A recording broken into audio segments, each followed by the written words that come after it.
High বন্ধুরা, কেমন আছো? আশা করছি তোমরা ভীষণ ভালো আছো। আজকে দেখো অনেক দিন পর তোমাদের সাথে গল্প করতে আসলাম। তোমাদের মধ্যে অনেকেই কিন্তু জানতে চেয়েছো যে আমার কিভাবে ডেলিভারি হয়েছে, নর্মালে না সিজারে। প্রথমত আমি ভেবেছিলাম এটা আমি তোমাদেরকে বলবো না, জাস্ট বলে দেবো নর্মালে না সিজারে, কিন্তু কিভাবে হয়েছে মানে আমার যে ডেলিভারি এক্সপিরিয়েন্সটা সেটা আমি শেয়ার করতে চাইনি, কারণ সেই সময়টা আমার এতটাই বাজে গেছে যে সেটাকে আমি ভুলে যেতে চেয়েছিলাম। কিন্তু তোমাদের মধ্যে অনেকেই আমাকে কমেন্টস করে বলেছো যে দিদি তোমার ডেলিভারি এক্সপিরিয়েন্সটা আমাদেরকে বলো, তাই জন্য আজকে বলতে আসলাম। তোমরা যারা আমার ব্লগ সবসময় দেখো তারা তো জানো যে আমি দু জায়গায় ডাক্তার দেখাতাম, একটা প্রাইভেটে একটা সরকারি। আমি যখন মোটামুটি 2.5 মাস হয়েছে তখন কিন্তু আমি জানতে পেরেছি যে আমি প্রেগনেন্ট। তখন ফার্স্টে আমি প্রাইভেটে দেখাই এবং প্রাইভেটে তো নানান রকমের টেস্ট দিয়েছিল, তোমরা জানো। তার সব কিছু করার পরে আমরা ডিসিশন নিয়েছিলাম প্রাইভেটেই করব। কিন্তু যখন মোটামুটি আমার 4-5 মাস হয়ে গেছে, সেই সময় প্রাইভেটে যে ডাক্তারকে দেখিয়েছিলাম সেই ডাক্তারকে আমি বলেছিলাম যে আমার কি সব কিছু ওকে? বলেছিল হ্যাঁ সব কিছু ওকে। তা আমি বললাম তাহলে কি নর্মালে হতে পারে ডেলিভারি? তখন সেই ডাক্তার আমাকে বলেছিল এখানে কোনো নর্মালের ব্যবস্থা নেই, এখানে সব সিজারই হয়। সে তোমার সব কিছু কন্ডিশন ভালো থাকুক চাই খারাপ থাকুক, এখানে সিজার হবে। যদি তুমি নর্মালে করতে চাও তাহলে তোমাকে আমি সরকারি হসপিটালে। তা সেটা শুনে না আমার একদম ভালো লাগেনি, কারণ আমি সবসময় চেয়েছিলাম যদি সব কিছু ঠিকঠাক থাকে তাহলে যাতে আমি নর্মালি ডেলিভারিটা করানোর জন্য। কারণ দেখো আমি ফ্ল্যাটে একা থাকি, তোমরা সবাই জানো, আর সংসারের A to Z সব কাজ আমাকে করতে হয়। এমনকি আমি মেশিনও চালাই, সেলাই করি। কিন্তু যদি আমার সিজার হয় তাহলে আমি জানি এটা সারা জীবনের জন্য একটা ব্যথা থেকে যায়, বা অনেক দিন পর্যন্ত আমাকে রেস্ট নিতে হবে, যেটা আমার দ্বারা সম্ভব। নর্মাল হলে পরে খুব বেশি একটা সময় লাগবে না, তাড়াতাড়ি শরীর সুস্থ হয়ে যাবে, আর হয়তো নর্মালি ব্যথাটা একদিনই সহ্য করতে হবে। আর আমি সিজারে শুনেছি যে সারা জীবন নাকি থেকে যায় ব্যথা, তাই আমি সব সময় চেতাম যাতে আমার ডেলিভারিটা নর্মালে হোক। তার জন্য আমি 4 মাসের পরে আমি একটা সরকারি হসপিটাল NRS নীলরতন সরকার যে হসপিটাল, সেই হসপিটালে গিয়ে কার্ড করি, এবং প্রত্যেক মাসেই কিন্তু আমি একবার করে ওখানে চেক আপে যেতাম। আমি যত ওষুধপত্র খেয়েছি, যত টেস্ট করেছি সব কিন্তু প্রাইভেটে করেছি, জাস্ট যাতে আমি নর্মালি ডেলিভারি করতে পারি, তাই জন্য আমি সরকারি হসপিটালে কাট করে রেখেছিলাম। তা যাই হোক, যখন আমার 9 মাস হলো তখন লাস্ট যে আমাকে যেসব টেস্টগুলো দিয়েছিল সেটা আমাকে প্রাইভেটেও দিয়েছিল এবং সরকারি হসপিটালেও দিয়েছিল। তা আমি সব টেস্টগুলো যখন করি আর যখন লাস্ট USG করি, সেই সময় দেখা গেল কি যে তার আগে তোমাদের বলিনি, মাঝে একবার ডাক্তার আমাকে বলেছিল, প্রাইভেটের যে ডাক্তার, যে আমার বেবির গ্রোথ নাকি কম। আমি একটু ভয় পেয়ে গেছিলাম। তারপর যখন USG করি তখন দেখি যে না, আমার বেবির ওয়েট একদম ঠিক আছে। এবং USGর যে ডাক্তার, সেই ডাক্তারকেও আমি জিজ্ঞাসা করেছিলাম যে আমাকে এরকম বলা হয়েছে আমার বেবির গ্রোথ কম, তা সেটা কি ঠিক? তখন ওই ডাক্তার বলল কবে বলেছিল? তা প্রায় 3 সপ্তাহ আগে বলেছিল। তখন বলল যে না, তোমার বেবির ওয়েট একদম ঠিক আছে, সব কিছু ঠিক আছে, যদিও গ্রোথ কম থেকে থাকতো তবে 3 সপ্তাহের মধ্যে সেটা রিকভার হয়ে গেছে। যাই হোক, সব কিছু জানার পরে যখন লাস্ট USG করি তখন দেখলাম আমার বেবির ওয়েটটা অনেকটাই বেশি, যেটা নর্মালে হয়তো সম্ভব না। তা তখন আমরা ডিসাইড করলাম যে আমরা প্রাইভেটেই করাবো এবং সেটা সিজারেই হবে। কিন্তু যখন আমি USG করে বাড়িতে আসি, আমার সেদিন হঠাৎ খুব শরীর খারাপ লাগে।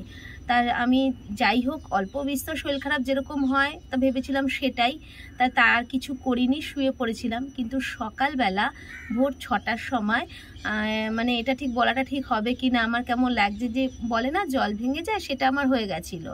তা বাড়ির সবাই ভয় পেয়ে গেছিলো। তার জন্য আমাকে সাথে সাথে NRS-এ নিয়ে যাওয়া হয়। সেই সময় সকাল 8:30টার সময় আমাকে এমার্জেন্সিতে নিয়ে যাওয়া হয় এবং সেখানে কিন্তু সাথে সাথে আমাকে ভর্তি নিয়ে নেয়। আর আমার সাথে মা ছিল। তা সারা দিন ধরে আমি ওখানে ভর্তি ছিলাম, প্রচুর ইঞ্জেকশন দিয়েছে, আমার সেলাইন চলেছে।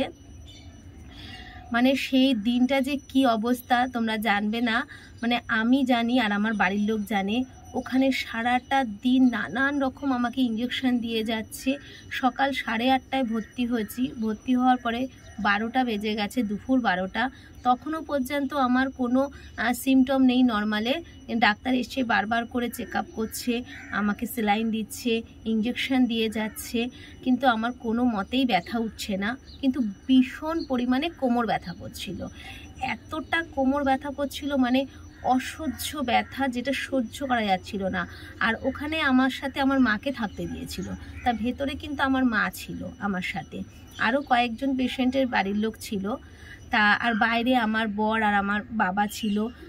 তারপরে আমি ভর্তি হয়েছি জানতে পেয়ে আমার শ্বশুর, শাশুড়ি, দেওর তারাও গেছিল, কিন্তু তাদের সাথে আমাকে দেখা করতে দেয়নি, ওরা সব বাইরেই ছিল। সকাল 8:30টায় আমি ভর্তি হয়েছি, তোমাদের বললাম।